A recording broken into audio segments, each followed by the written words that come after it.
teams on the other side with some interesting also picks, including a Chestnut paired up with a Rillaboom in Primarina. So he likes his starter mons, along with Volcarona can be quite debilitating against opponents. But yeah, let's see how we go with the matchup so far. Hope everyone's doing well on this beautiful Saturday afternoon, morning still.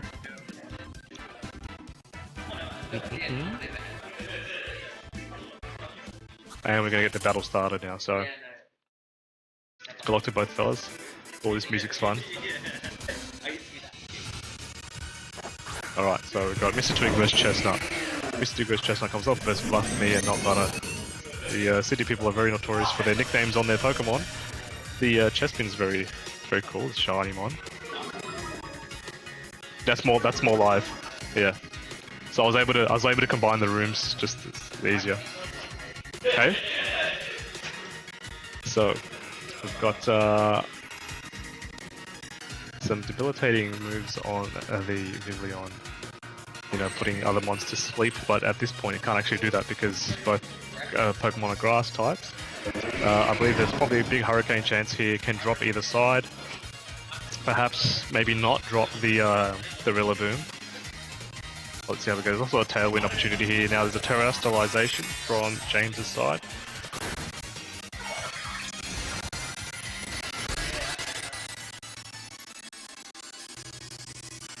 Terrify is very smart play, I think. I don't know what Jai did, but I think he went for the Tailwind comes up. Was flinched and couldn't move. And the belly drum. Ooh, we've seen this before. Belly drum's crazy.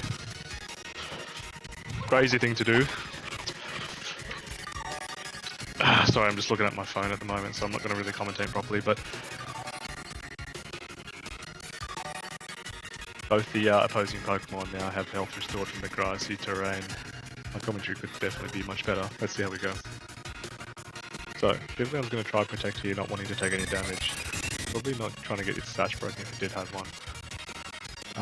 Yeah, exactly. So the Grassy Glide was there. I actually don't know what the Chestnut has in its moveset, but it has the Flare Blitz comes out into the... right into the Rillaboom and drops the Rillaboom. And the recoil is going to be a little bit, but you know, Incineroar's going to love that. And now we have the Grass type off the field. Here comes Ronald McDonald. Kind of looks like Ronald McDonald when you actually look at it carefully. But Incineroar's not going to really appreciate Ronald being on the field. Obviously, the Hyper Voice, Liquid Voice can be debilitating. But that also leaves Vivillon to probably put the Primarina to sleep if possible. Which definitely can be an option there. The Grassy Glide goes into Vivillon, breaking Sash. And the Sleep Powder goes into Vivillon. Oh no, it goes into the Chestnut rather. Now Vivillon has an option to go for the Hyper Voice here, or the U-turn comes out. Not liking the Primarina being there, so now we're going to have the Incineroar go back. Into perhaps... Oh, this could be very risky for our friend Ursaluna, because it might take a Liquid Voice and not appreciate it. The Hyper Voice, sorry, not Liquid Voice. Oh, kills a Vivillon. It also means the Ursaluna's there. It's gonna get its guts boost as well.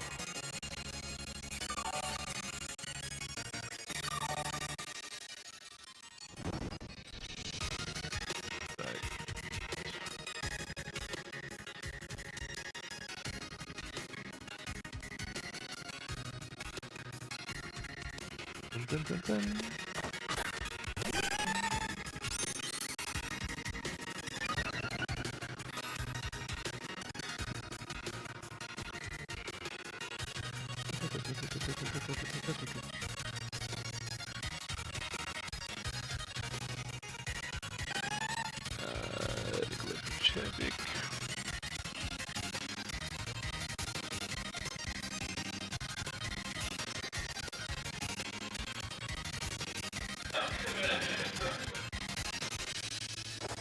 side comes in, it's going to drop the Ronald McDonald.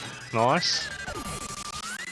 Big threat. I'm surprised the chestnut. Oh, the chestnut, yeah, is asleep, so not able to get up. And now the Trick Room's up as well. Now Porygon's going to sweep pretty much from here on out, I believe.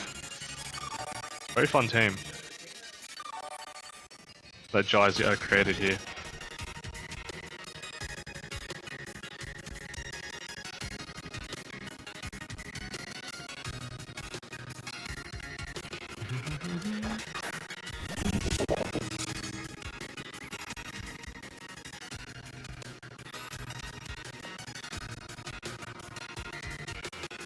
Terrablast is free for the what do you call it?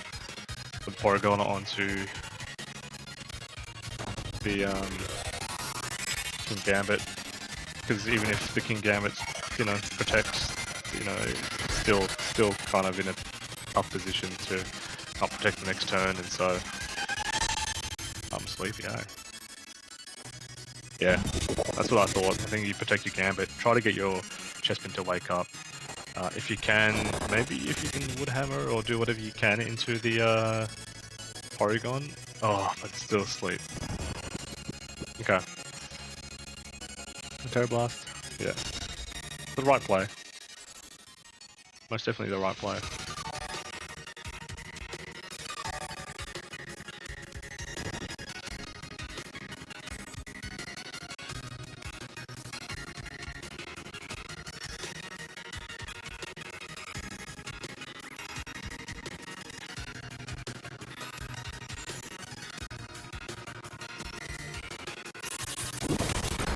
Oh. Headlong Rush comes through. Gonna drop Chestnut, pretty sure. Nice.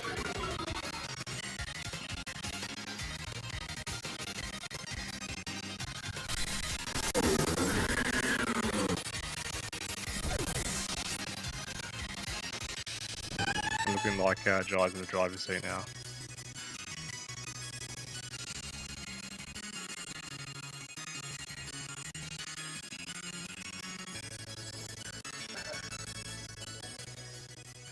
There we go, Jai. Well done.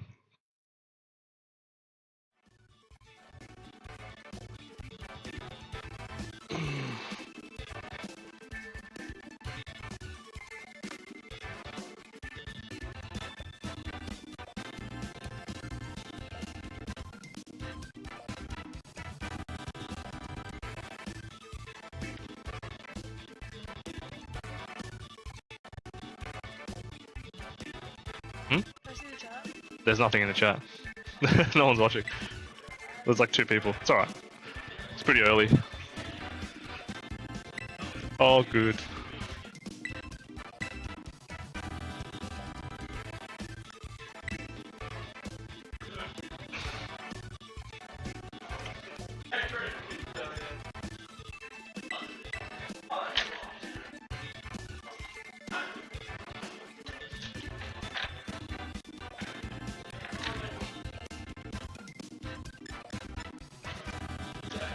Can I give you guys super hard work? Can you sort this out for me, please? There's like 2 sets though, so just be careful. It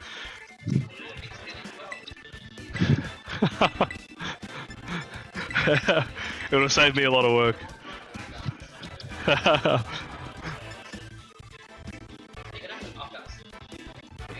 Mate, have you ever paid for sushi since you've been here? Exactly.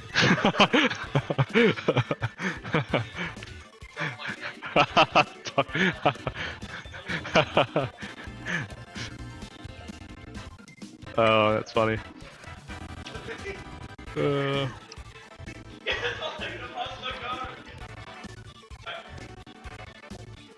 Rightio, here we go.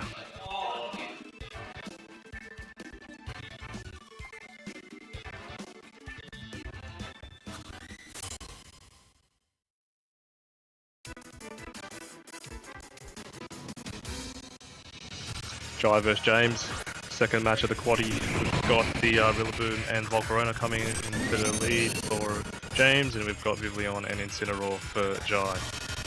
So same leads, just switch down for his position. Incineroar's like, nah, Vivillon, you take point this time. I imagine that the Vivillon's going to be very heavily threatened by the Volcarona as well. Incineroar's also free to probably, you know, fake out or Flare Blitz into the Rillaboom slot. Rillaboom, I imagine, probably is Fire Terror. I haven't got team sheets.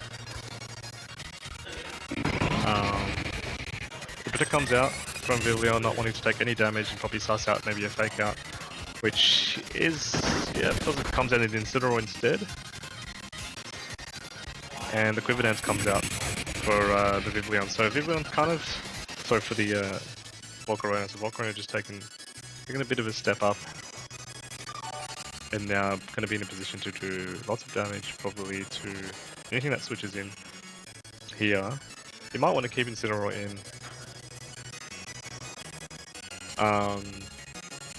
the Jai, and you can or cannot save Vivillon. So Vivillon is obviously Focus Sash. They can double that slot.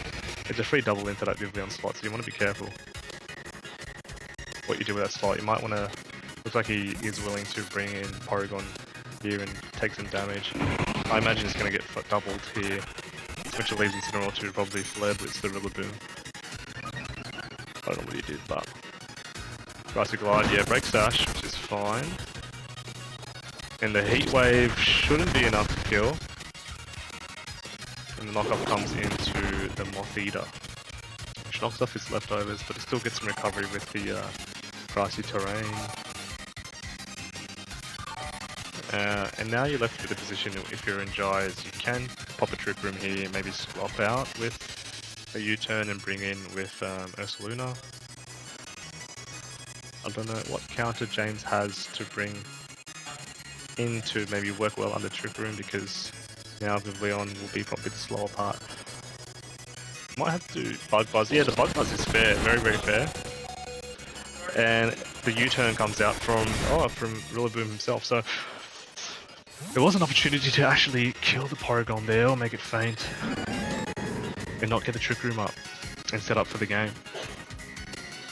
But Ronald comes out, which is actually fair. Actually very well played. But I assume the Incineroar is going to come out here. Sorry, the Ursaluna going to come in now instead and work well under the Trick Room. I'm not sure what speed tiers are going to be floating around in terms of who's faster, who's slower. Well, we'll find out though. Gilbert, your laptop good? Yeah. Oh, nice, mate.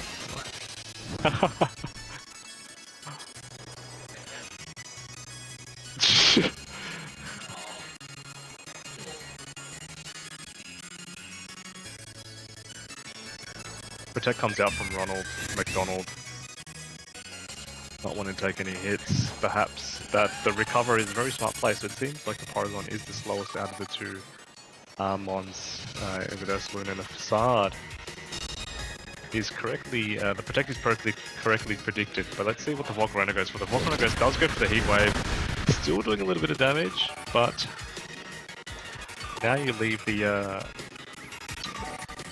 Ronald wide open for a shot. But there could have been an opportunity for, you know, perhaps another Bug Buzz. I think. Or maybe even just be cheeky and get a Quiver Dance off, because you're not going to do too much damage anyway. Here comes Ronald. Ronald comes out probably for Rillaboom, Mr. Twig. Yeah, Mr. Twig's in. And the Terrestrialization is going to be committed. So we're saving, Ronald's saving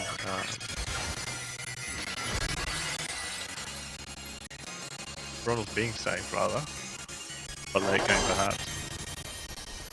But it seems like Jai's piloting quite well and gets another free recover off. And the Facade now comes in into into the moth. Very well predicted. There could have been a chance for Ronald to stick in and just pop a Hyper Voice off. I don't know if the Volcarona had Protect, but there's also an opportunity for that there too. But looks like Jai's in the driver's position now, as I had mentioned before. And in comes Chestnut. So 2 grass types, none of which have committed their Terra. One of them is going to probably Terra at this stage. Not wanting to take an Ice Beam, it can save the Terra. But they switch out the Porygon here, bring in Incineroar just to, you know, control the board a little bit further into providing some Intimidates off, making sure that, you know, nothing cheeky is happening. You can also go for the Fake Out next turn and continue to provide damage with the Ursaluna. The Ursaluna is just going to Facade into the Rillaboom, drop the Rillaboom, and now Chestnut is all by himself. The Belly Drum does come out, but that provides little use because Incineroar can just Fake Out in the Facade and it's going to be over Road Rover. I'm pretty sure the Facade will do just enough to drop the Chestnut. I know the Chestnut is Fire type Terra, which is not going to make a difference.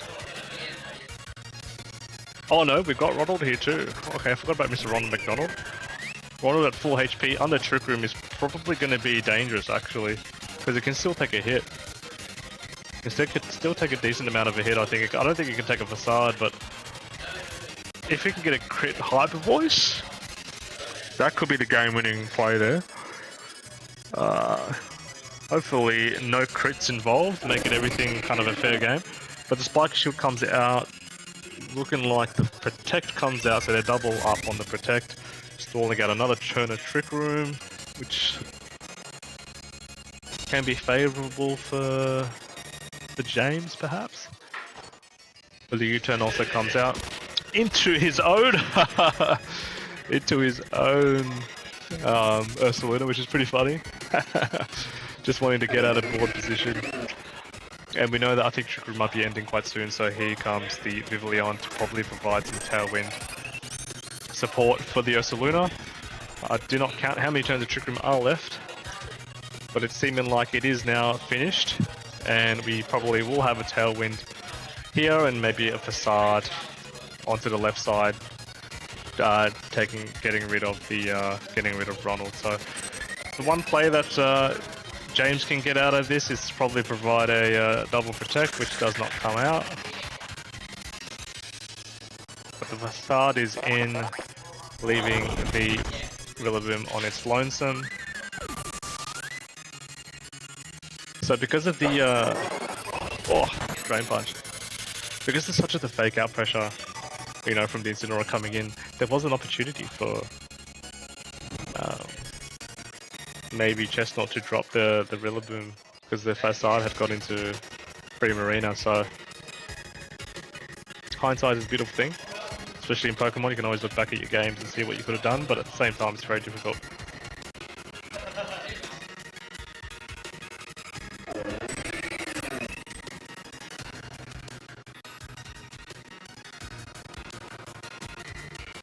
Here we go.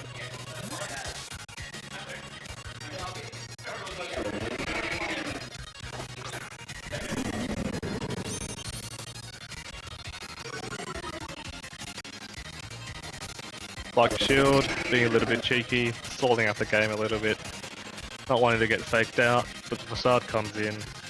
Gonna take some chip damage from the return. And that's pretty much it. Pretty much done here, I reckon. Do not see a way out possible. There's a 99.9% chance Jai wins this. I could be wrong. Crazy things have been seen before. I also think that's the day today. But props to James for bringing such a beautiful Pokemon in Chestnut into the game. Making use of it. It does go for the Terra now, actually, so James really does believe in this.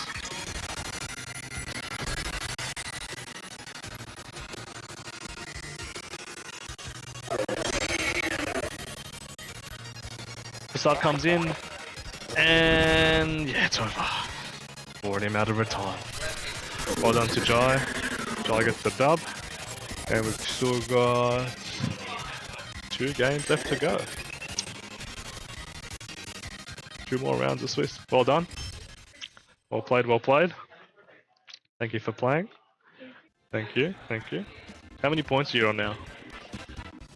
Interesting game, I think. I think both players have a lot to give to the stream. So let's see how we go with Jarrell going to lock in his final Mons. And yeah. Let's see.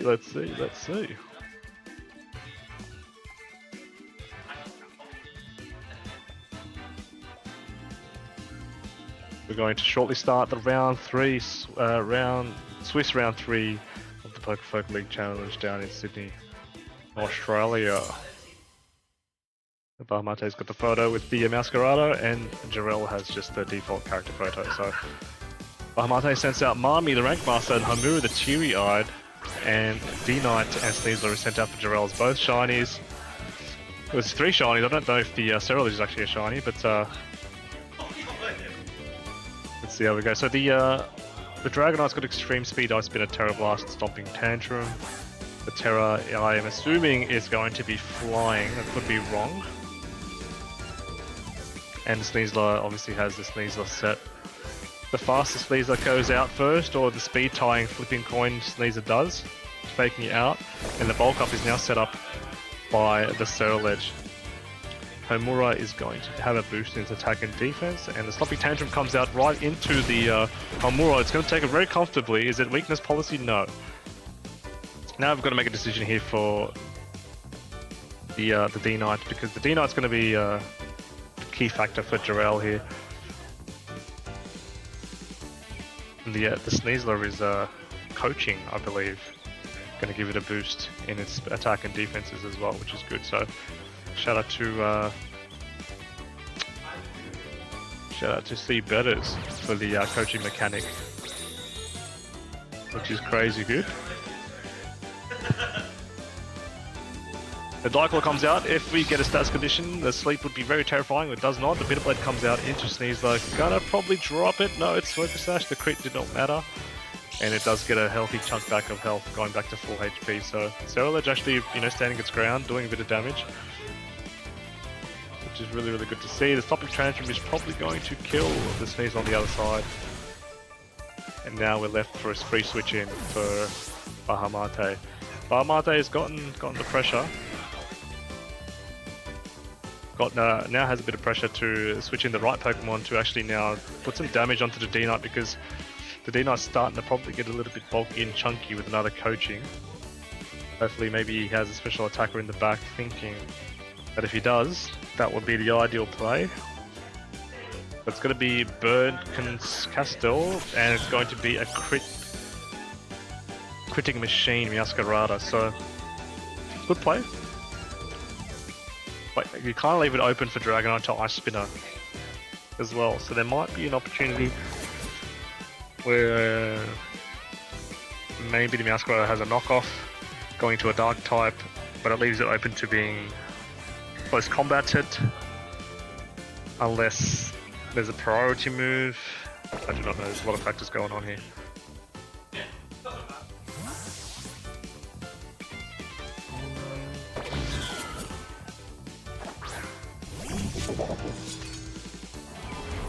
Shadow's making good. There you go, there's a priority. Let's free switching with Gambit. Gambit loves it. Knockoff, yeah, as I expected, would come out into Dragonite, dropping off its Assault Vest, which didn't do too much damage because the Koji can play, but the Ice Spinner comes out, going to be still super effective. The Sash is now procced. A lot of damage going on Bahamate's side of the field. Now Bahamate needs to make a decision because his Masquerade is in E-speed range. And King Gambit can also Sucker Punch the Cerulege. So there might be a Terastallization that could be a play. There's a Swords Dance that is hovering over, which could be also a free Swords Dance. You got to think, like the Terror is actually quite suited here because the Bitter Blade, Bahamut might be enticed to Bitter Blade that slot.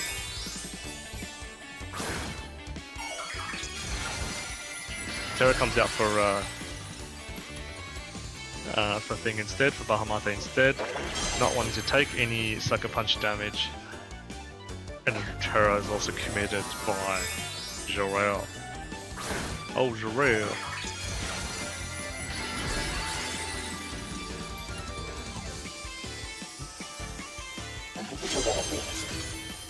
Okay, there goes the Terror Water.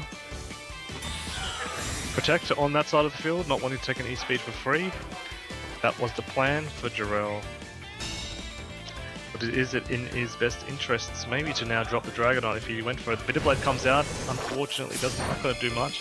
Get some HP back, but he's already at full. But the Swords Dance is free. Now this kind of gets a little bit scary in a way, even though both Pokemon on the other side resist the Sucker Punch. Still going to hurt a bit, like Kowtow or whatever, so... Don't know what the other move Cerulege has. That can provide a bit of damage on that King Gambit, because King Gambit looking scary, man. For real. E-Speed comes out, yep. That was a given.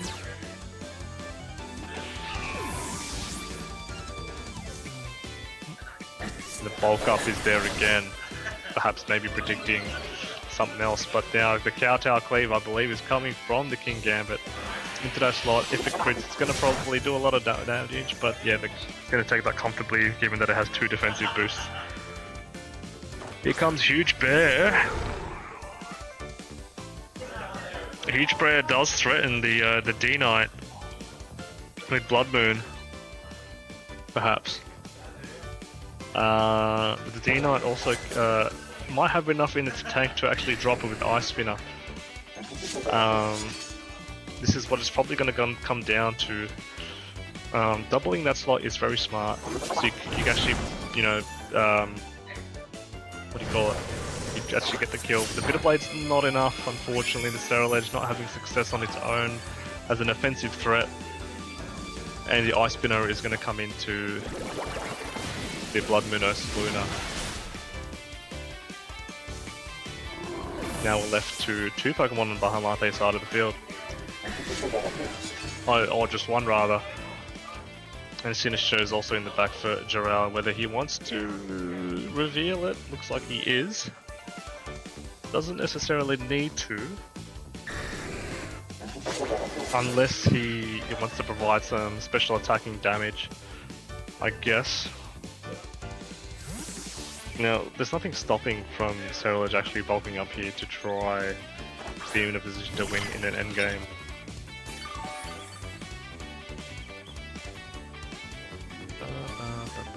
Yeah, 12 things perhaps. Another bulk up might be okay. But it doesn't have any other attacking moves besides Bitter Blade and Shadow Stick. He has Protect and bulk up, yeah. If it had like a Dark type move, it'd be good. Pretty much win the game, I guess. You got like Terra Blast or something.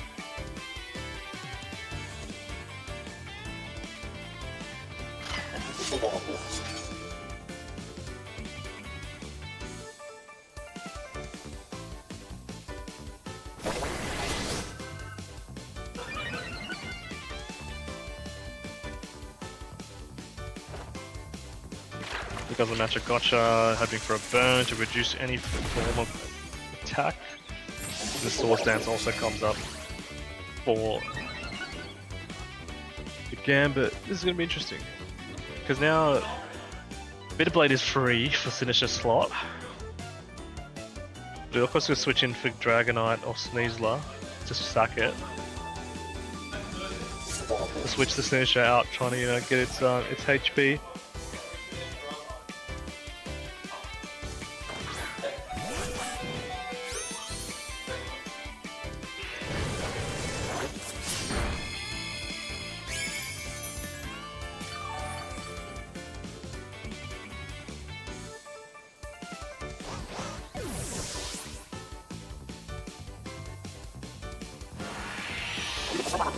Oof. Yeah, it's getting tough now. And the Sinister can always come back if it wants to, or D-Knight can also be there providing some support. Shiny D-Knight actually looks like they've made it look better in this game, which is good.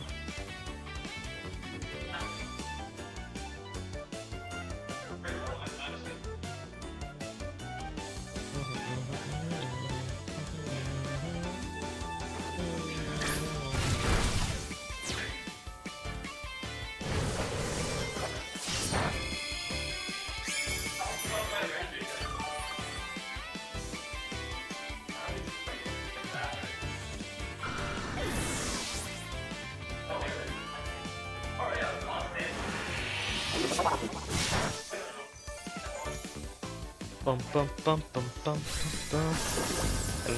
That means Bahamate is down a game, and Jarrell wins game 1. Congratulations.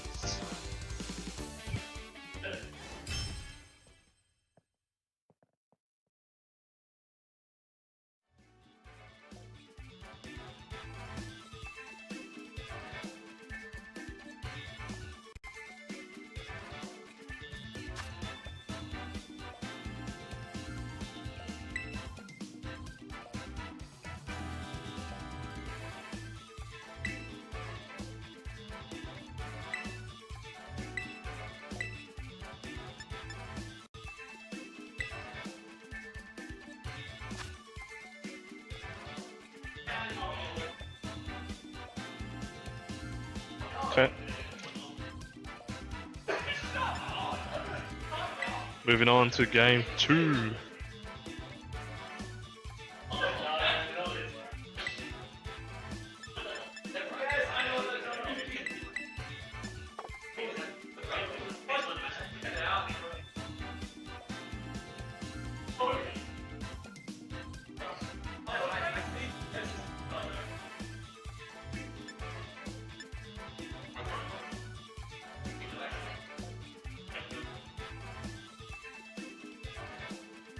Game 2 of the quaddie. Let's see what we can do here for Bahamate and Jarrell.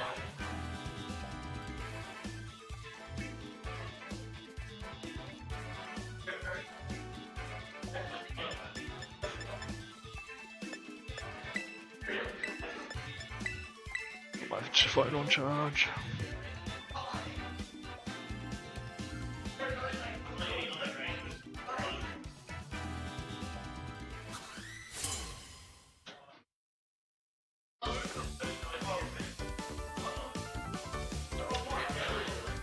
Alright, Huge Bear, the Rank Master, and the Moogle, the Rank Master as well. Now we see Grimmsnarl, and it has been a while since we've seen Grimmsnarl.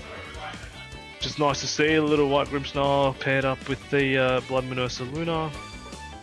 And got Dragonite and Sneasler as well. So, this lead was good for Jorah last time. Let's see what Bahamate can do to counter it this time. The Ice Spitter is free, I think, on the Huge Bear. There may be a Terastallization chance for him, but, you know, we're not 100% sure what he wants to do. I mean, the Spirit Break and Blood Moon pretty much, I think, will drop the Dragon up. But the Fake Out comes out, obviously, for that slot. There's a Reflector's Ball coming out from the Grimmsnarl, making it stronger to physical moves for a little bit of the turns, and Ice Spitter comes out, and it's not going to do as much as I thought. Last time I believe it was coached twice, the Dragonite, which was able to do a lot more, but... You know, yeah, actually, and obviously the Reflector's up now as well, which makes a bit of a difference, so... Could have been a Terra chance for, unless it's Terra Normal, if it might have been Terra Ghost, could have been a chance to just like Fake Out and then just drop a Blood Moon onto the D-Knight. I'm not sure what the Terra is, I don't have the team sheets on me, but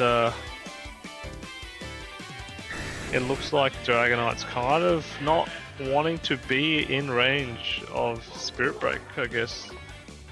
The Terra doesn't necessarily need to happen, in my opinion, I could be wrong. Alright. Someone just fell over.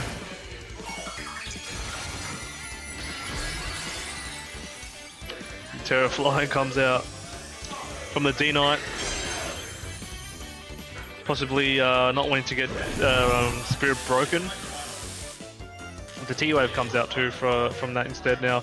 Sneaser's paralyzed. Now when you get into it, when you play this paralyzed game, it can be very frustrating for either opponent because you're hoping that the opponent does get paralyzed, and as the opponent, you don't want to be in a position to be paralyzed. So now there's no status condition from that. The Hyper Voice comes out, breaks the multi-scale for Dragonite. Dragonite also in position now to probably do a little bit of a cheeky swap out, not wanting to take too much damage in the... there was a Blood Moon opportunity, or perhaps like maybe a Spirit Break Blood Moon opportunity on the Dragonite side. Tisha comes out, gives a little bit of a HP to Dragonite with Hospitality. And now the T-Wave also goes into the Dragonite. So now Bahamut is trying to play that game where he's forcing Jarrell to flip coins to try and move. The Blood Moon does come out. Does it not going to do too much because the multi-scale is up. The play was right in essence, but Jarrell just being a little bit step ahead, trying to get that multi-scale back, and now the Blood Moon Luna gets dropped. The coin flipping has been in Jarrell's favor now. He's been able to move every time. He's been paralyzed. Does he want to continue that by paralyzing the Sinister? I'm not too sure. But Bahamut has brought the Serra Ledge in.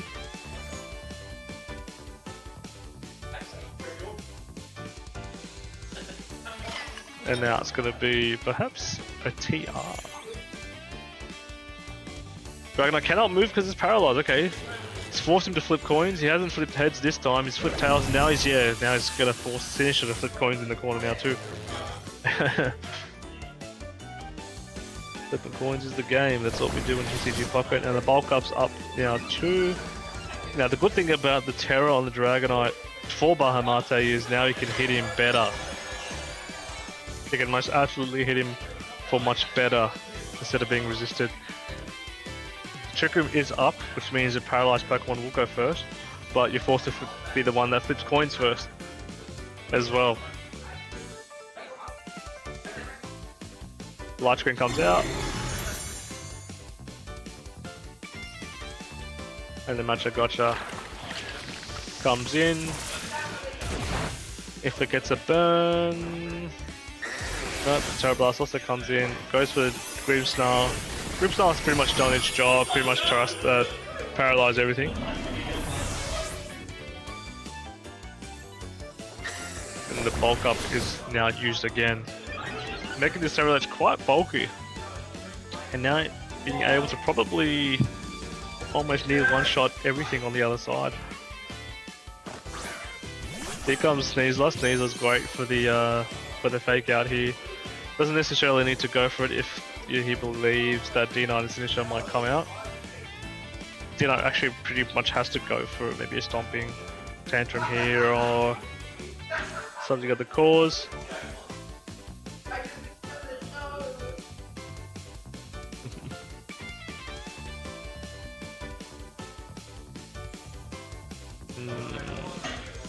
Protect comes out, nice. Matcha Gotcha comes out, it's going to miss someone. Oh no, for the Protect rather. Oh yeah, it did actually miss Serra Ledge. Wow, call that. And the Dragonite, also something Tantrum is going to be blocked by the Sneasler. So this is great for Bahamut to drop a Bitter Blade onto either of the mods. It's going to go for the finisher, definitely get rid of it. Get his HP back, which was minuscule. And our Sinister goes down, which means Dragonite can't be able to get its multi-scale back whatsoever. And we see Scaladurge, which is a great Pokemon to have if you're Jarrell and Sar down. Shadow Sneak is not going to be enough to kill Scaladurge. I don't think.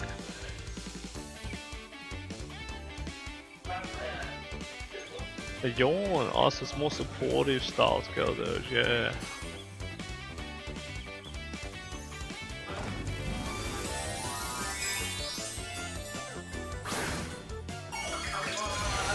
Sneasler terrestrializes into Ghost. Thinking that he might go for the Terra Blast. And then Protects to come out for Bahamate. This is a very good Terra. Or maybe not, I'm not sure. This is going to still do a decent amount of damage, bro. Yeah, it's going to be half damage. There was an opportunity for Ceruledge to Bitter Blade the Dragonite there. Dark Lord comes in. Is it going to get a sleep? And it does. Sleep condition. You hate to see it if you're Jarrell. But they can't E-speed. You can't E-speed the Sneasler, which is quite good. But Trick Room's still up, so you can protect, maybe stall another turn on Sneasler. But is that too obvious? I'm not sure.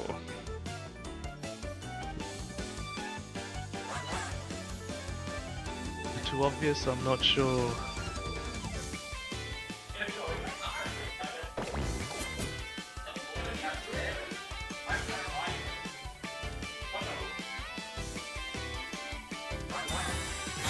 Protect was there. Was it too obvious though for Bahamate? Oh, Dragonite couldn't move regardless, so there could have been a free shot there for him. There could have been a free shot there for him, but he didn't want to take the risk. But if Vidway comes out, it's going to be enough to kill the Dragonite. And Bahamate now reversing the momentum, bringing it to his side. I feel like that Terror on that Dragonite might have been a little bit of a mistake because it's just being hit for neutral damage, not for resisted damage. So Skeledirge being asleep now is also quite painful. But the team's Reflect is now off, which is not going to matter too much, but the most important thing is now the Twisted Dimensions have returned to normal, and there's a Sneasler that's paralyzed, can only ever move first now because of the fake out, but after that it's going to be the slower Pokemon on the field. And so Torch Song is the play. You got to start going for damage, and the opposing Sneasler can hit it for close combat and drops that Sneasler, and it's looking like Bahamate has turned this game around.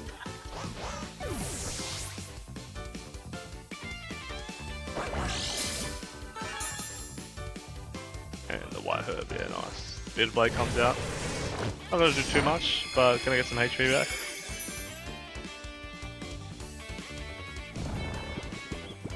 And yeah, Skeledirge is just gonna be hit for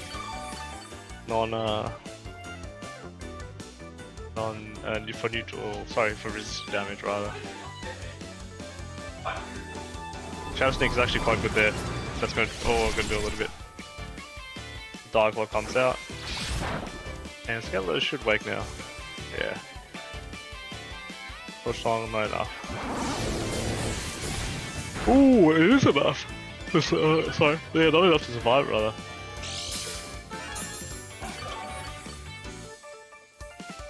And it's looking like that there's going to be Protect. Okay, just stall up around for a little bit, maybe think about what leads in is next.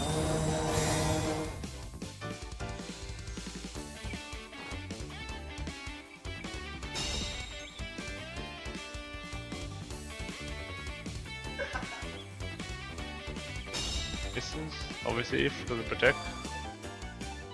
Set up Protect.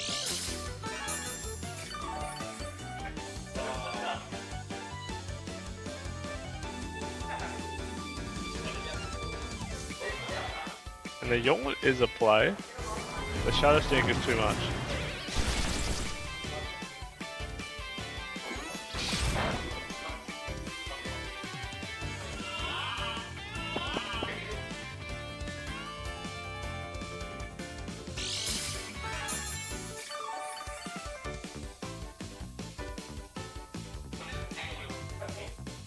That's when it's come off. And Skeletor's going to sit there and protect, and hoping that the Ceruledge goes to sleep, but still not enough. I think Jarrell, if he had me Dragonite, not Terran, I think it would be alright. It's alright. Huh?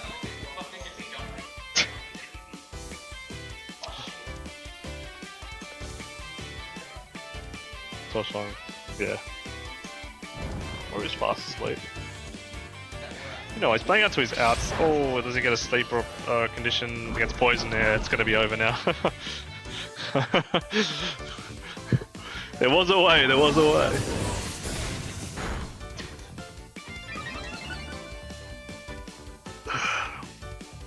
Gone.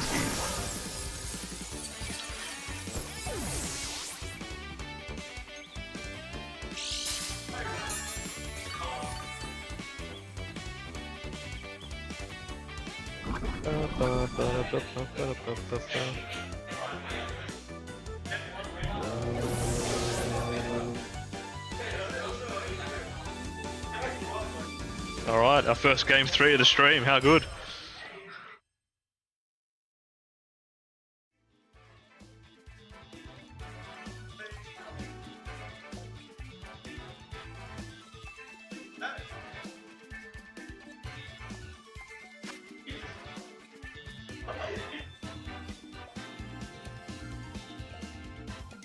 Alright.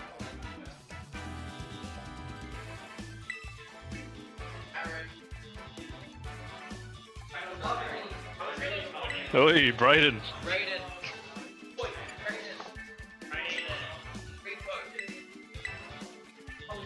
Hey.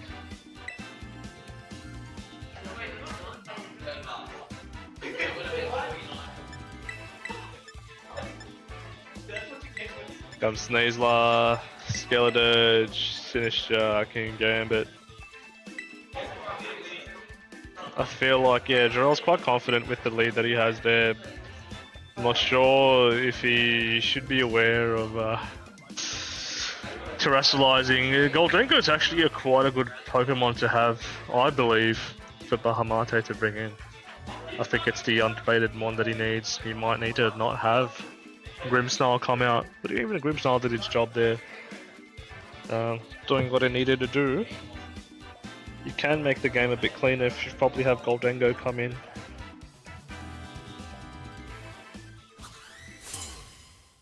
You could also pair up Grimmsnarl with Goldengo, that could work too. Quite fair. Alright.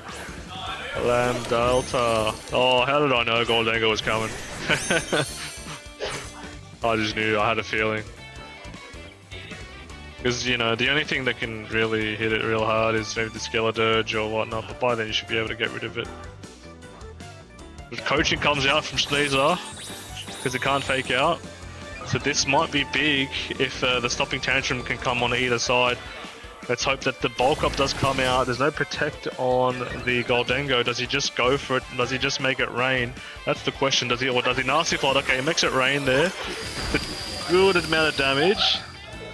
He could have taken maybe a bit more of an advantage if you probably broke the...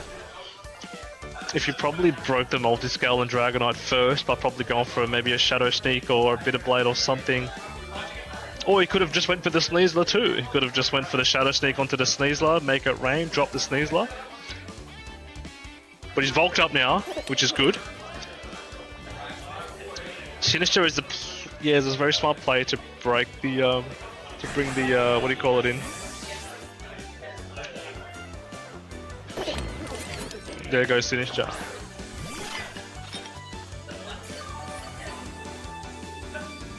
Now he's thinking...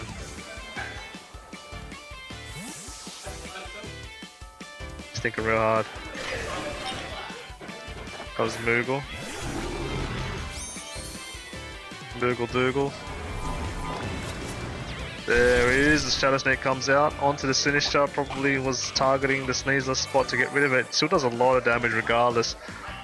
Breaks his Prox's Citrus Berry, the Stomping Tantrum comes, this is a Grimmsnarl. The Grimmsnarl's going to live it quite well. Grimmsnarl probably now in a position to reflect or paralyze the Dragonite. The Extreme Speed comes out into the Grimmsnarl, doesn't do too much. These guys are locking their moves real quickly. They know exactly what they want to do. The Reflect does come out. The bulk up is there. Now this Cerulege is looking very, very juicy and biggy. The Trick Room does come. Now, can be a bit of a funny guy. And can paralyze your own Pokemon, but is that the play? I do not know.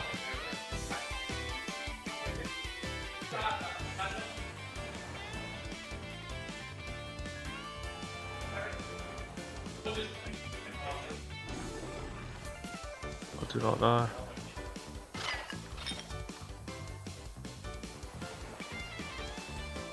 Ba ba ba da ba.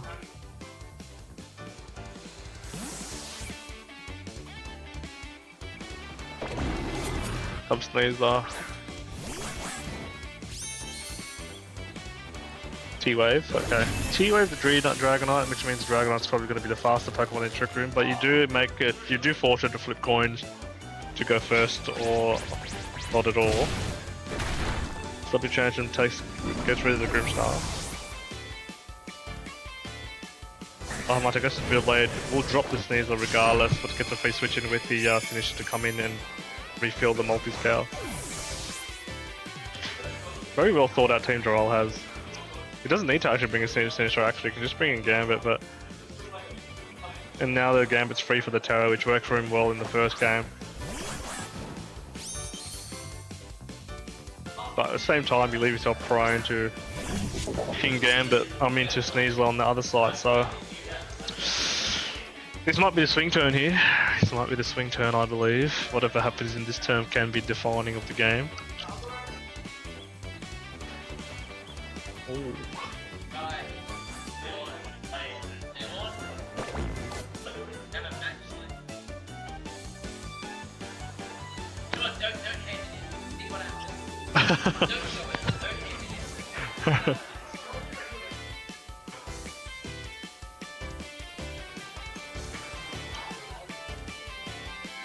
Alright.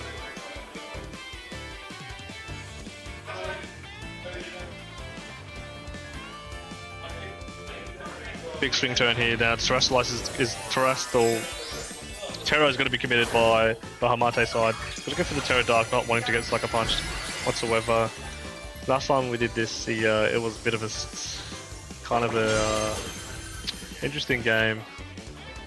Dragonite cannot move because it's paralyzed. Grimmsnarl from the grave is laughing, but the Swords Dance is free for Gambit, or is it? I'm not sure. There's no Terra that's been committed, and the close combat into King Gambit could be enough, or the Bitter Blade enough for the Gambit, and there's no Terra. Was he meant to Terra? I do not know. The Dicor coming to Dragonite. Doesn't matter.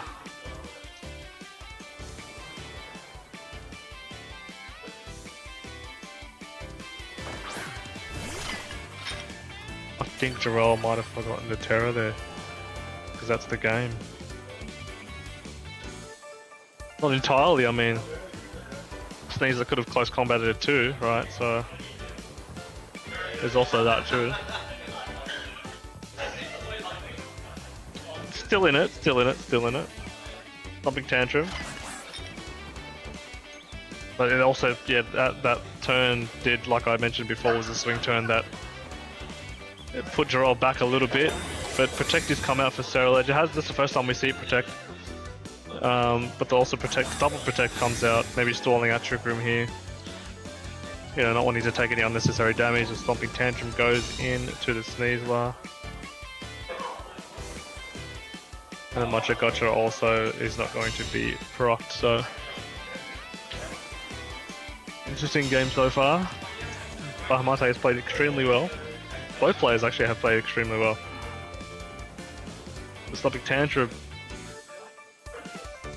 is free there. That will probably drop the not enough to drop there, but the Matcha Gotcha comes out. If it misses, it might be over, but Matcha Gotcha needs to burn. I think both slots, if even that, does it get the burn? No, it does not. A burn would have been actually game saving for Jarrell. Oh, he's actually burnt. Oh, I spoke too soon. And now this is a game. Oh, it's still enough. He's +2 attack. Yeah, so.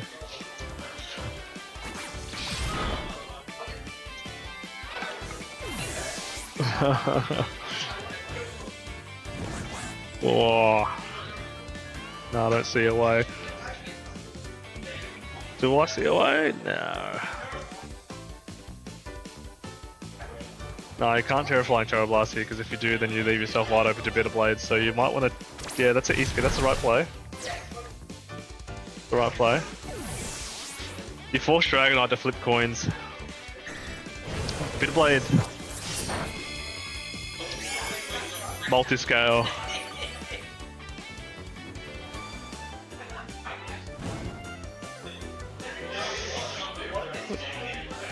Dragonite might be okay here. Oh no, Bahamut's got one more Pokemon, I forgot. And he's got Goldengo. He's got Goldengo there.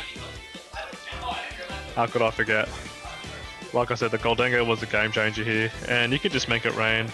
Single target, 120 damage. It should be enough to... I was actually curious to see how much it does now with Dragonite that doesn't have multi-scale. Let's see then. Power Gem! Goes for the super effective move rather. Dragonite can't move. Doesn't get... Matthew Mitchell, yeah.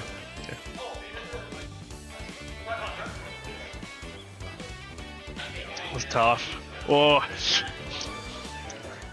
Did you forget to Terra King Gambit? Ah, I thought so.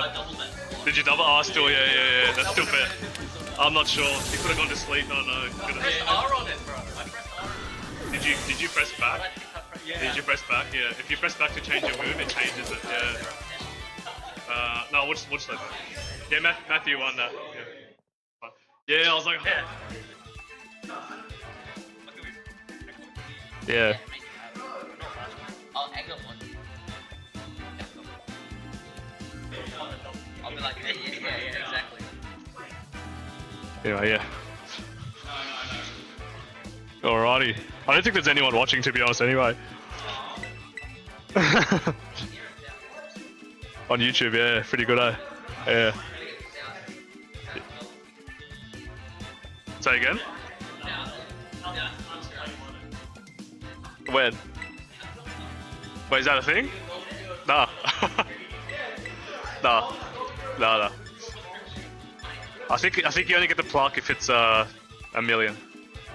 Yeah, I think. Off click. Goofy Wick. I've got Braden here versus Sky. Both amazing players in the Sydney local VGC team. Bray's pretty much hating Anthony Davis right now for missing 2 free throws. Me too, because Anthony Davis, mate. What are you doing if you're listening to this? Go shoot some free throws, mate. But we've got Bray here with the very, very hard Trick Room. It can't get harder than that.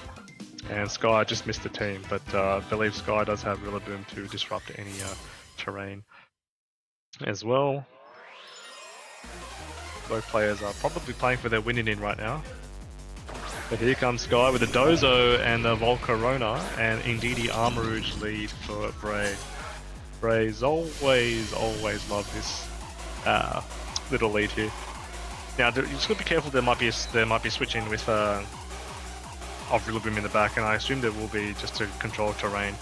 So it might be in his best interest to probably maybe bring out Indeedee, or can Trick Room here perhaps be the play?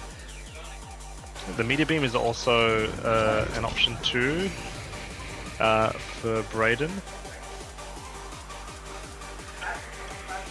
But there is no swap out, okay, so Braden's going to control the terrain for 1 turn.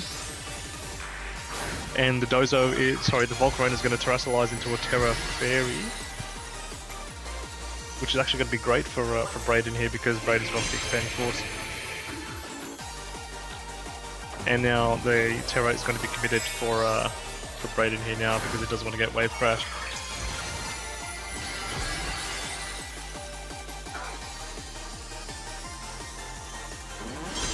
Let's go. River Dance goes up. It's boosting its special attack, defense, and speed. And the Expanding Force is now there. The Expanding Force is going to do a decent amount of damage to Dozo because it's not boosted. The Curse comes out.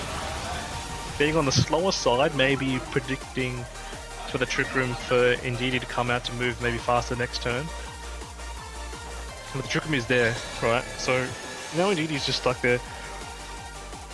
Sky does have an opportunity to bring in Rillaboom here for to control the terrain once more, to maybe not have the expanding force boosted. But I think Bray might be able to negate that, and the Torkoal might be free. Or maybe even the Ursaluna. You know, you never know. If the Torkoal comes in for free, it's pretty much, yeah, it's going to be tough for Sky, but Sky can also stall it out. Let's see if he calls the switch.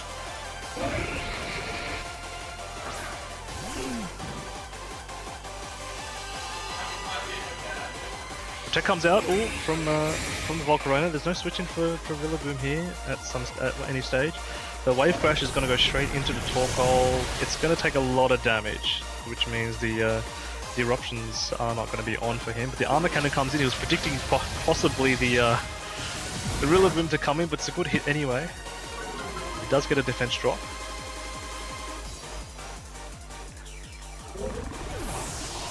But Brayden playing really smart here at the moment. He was predicting the Rillaboom here, but given that Armor Cannon actually did enough to drop the Dozo anyway, so now here comes the Rillaboom to control terrain. Yeah, Fake Outs are on, Grassy Glides are on, but you got to remember that Indeedee is in the back. So it kind of forces Sky's hand at the moment, but the defense boost is nice for Sky. The Eruption could be on, also the Weather Ball might be the play. And you can actually swap out Arm Bridge here to bring in Indeedee. Perhaps. Perhaps. Right. Or he's gonna go for the, maybe for that instead. That's probably maybe the better play.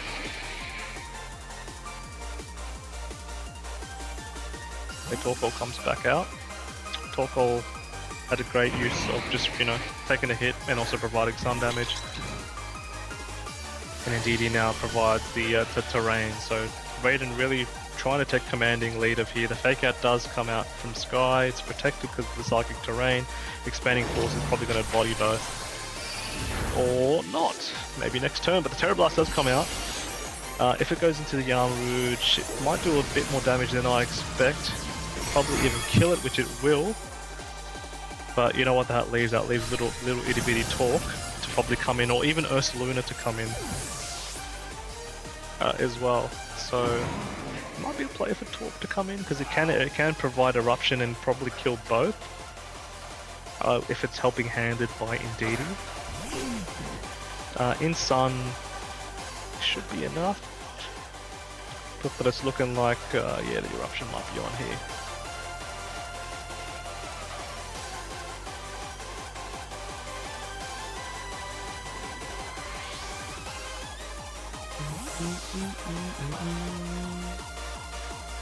Here comes Ursa, trying to get a free switch in to get its guts boosted.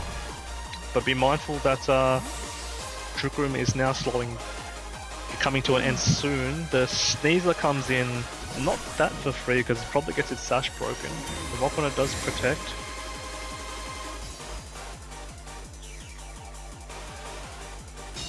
Actually, this is interesting. It's not, this game is not over, it's actually quite up in the air. Well, that still does a lot of damage. Okay, here comes the free Ursaluna. Now there should be one more turn of Trick Room there. Ursaluna's got a pretty funny move called Substitute. There's 2 turns of Trick Room actually. Is it? What even say? It's just gonna go for it again. Yeah, okay, so risky play for both players, but Brayden not buying into it, thinking that Rillaboom was going to come in anyway and the Eruption is going to be free there, but there is also Fake Out pressure from Sneasler, which is not going to let the Torkoal move. The Substitute guns come out first, Luna though, which is quite big, but it also had opportunity to maybe Earthquake. I don't know if it had Earthquake, but maybe Facade either slot. Now Trick Room is ending now, I think. Yeah, Trickum has ended now. But has Bray done enough? I'm not sure.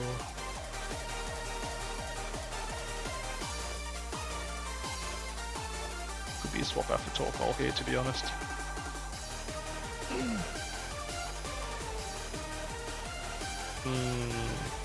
Tricky.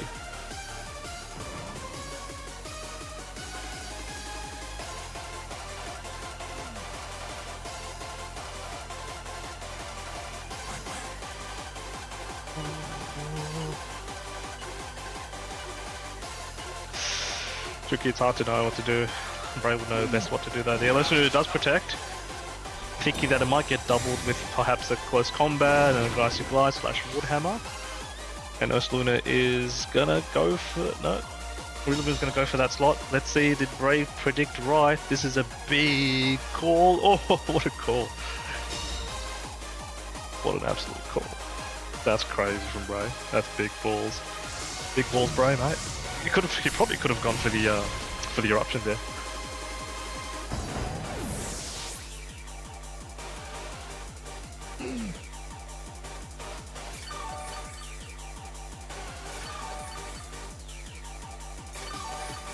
Is that Elvis? Oh, I'm not sure.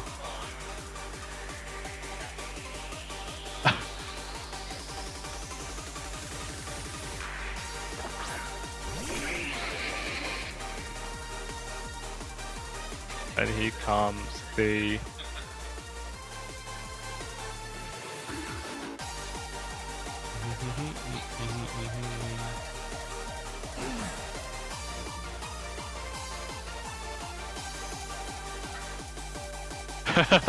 You burned. It's gone down.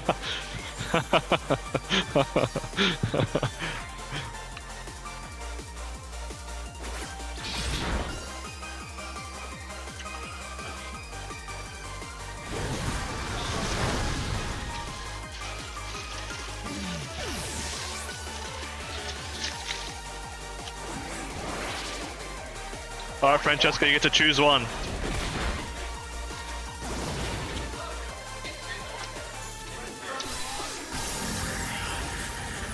Choose one.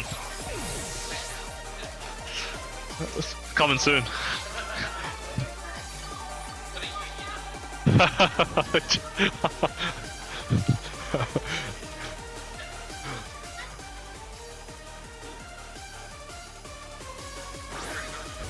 There you go, so comes indeed, he just swapped in the terrain, and I'm not sure what happened, but last time I had seen that, yeah, the substitute worked really well for Bray there.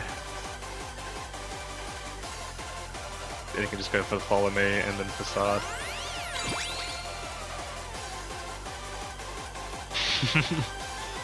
From Japan.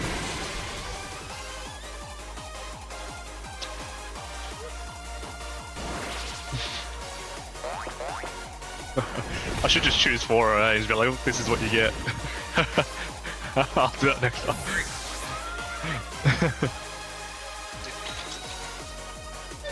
There we go, Bray with the first win of the game. Go on to the next one. Headphones.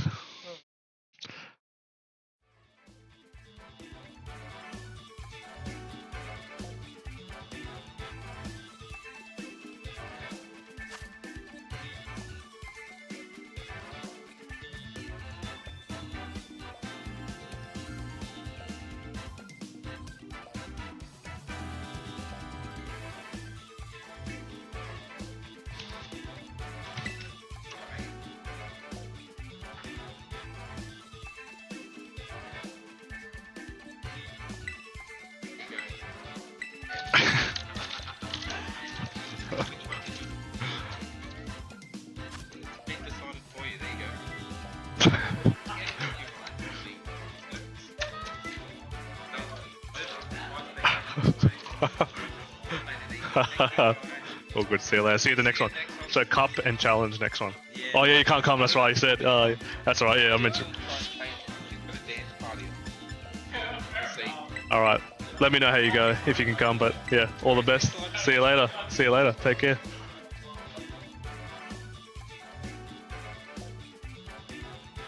So after this, I'll get sushi. And then what time is it?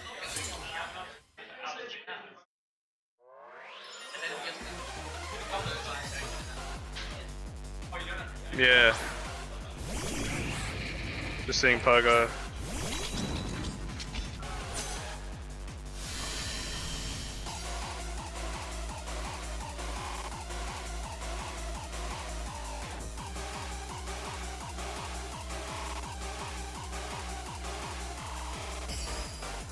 Alright. Got the Ndini Umrouge lead once again. Sneasel and Volcarona on this side for the Sky. What's the last time that Sky got? That was Dozo. Okay. Dozo didn't work too well. Didn't get much usage out of it, but I think Sneasel is the right play here for Sky. But Sky does come out. Just keep an eye on the Discord for me, yeah? Just in case for the Pogo guys.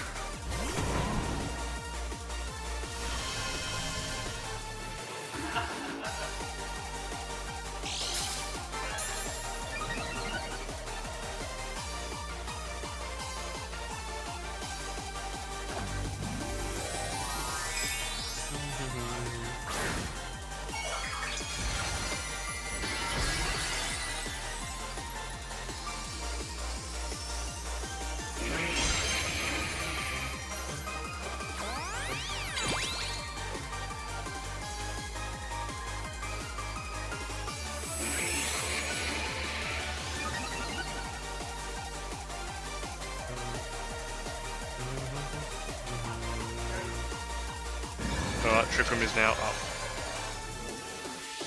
Which means that now indeed it might have to come out into switch probably into maybe it's gonna have to probably sack. It doesn't have to sack, it can just like Meteor Beam or Armor Cannon, Rillaboom, right? You need to rain that immediately right now? I don't think so. Make it a helping hand.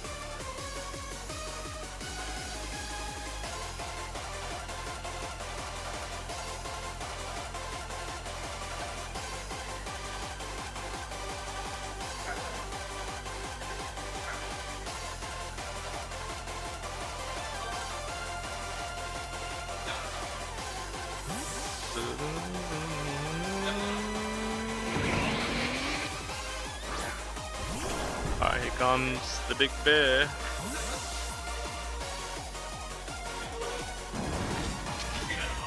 That's what comes in. And the Meteor Beam is on.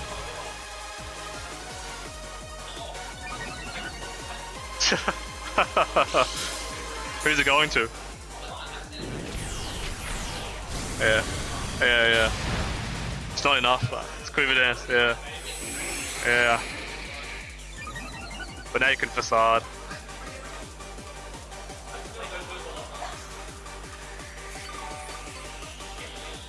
Oh yeah, the Mousehold comes in for the Friend Guard, which had a tiny bit of a difference. Facade is free now. On either side, really. Arbridge can swap out. Oh no, maybe not because now it has a boost. Yeah, it might be double or you might have not to double. I think Facade's enough. But maybe Mousehold might. Mousehold can swap out. No, you gotta split the shots here. Oh, Mousehold comes out. Who comes in? Is it a ghost type? No, it's Rillaboom. Rillaboom is going to probably get hit by the Facade and might get dropped by the Facade. Oh, and it does, and now Braider can control terrain.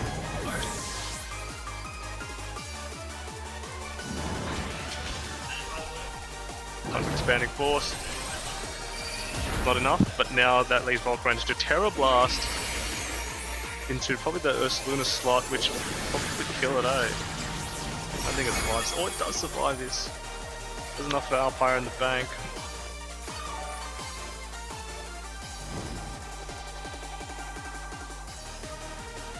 Comes Ursaluna.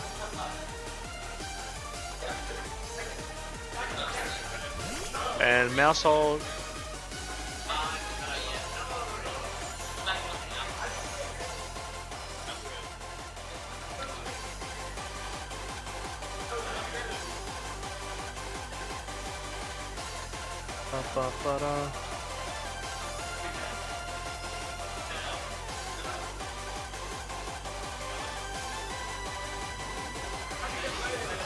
Alan, just keep it on Discord, yeah? Just in case. No one said anything yet. Hey? Yeah. Yeah, that's fine. Top 4, yeah.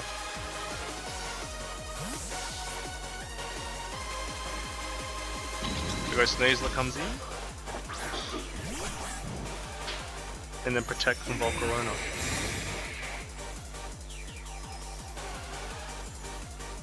Now the Expanding Force is going to do too much damage on this Sneasler. Too much damage.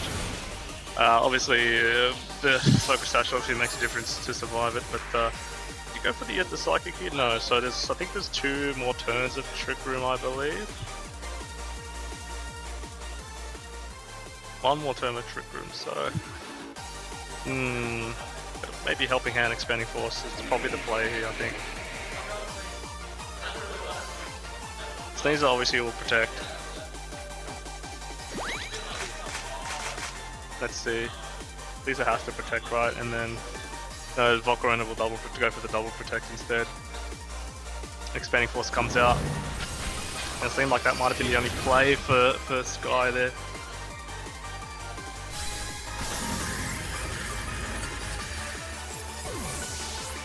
It was looking like a G, double G.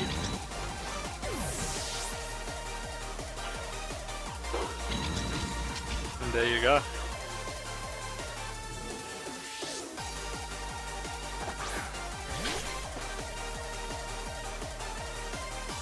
Yeah, Mousehole's on its own, and then you're just Expanding Force, and the Expanding Force is going to pretty much get rid of it. Population Bomb. Rock your helmet though. Yeah. Rock your helmet. Pretty much might just die from here, to be honest.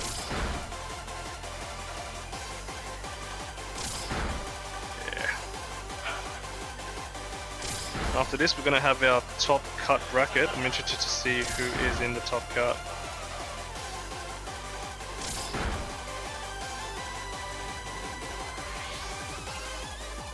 Yeah, it's a game 3. Oh, sorry, this is game 2 rather. Yeah, so it's over, yeah. It's 2-0, yep. Yeah, so Brayden, yep.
Peace.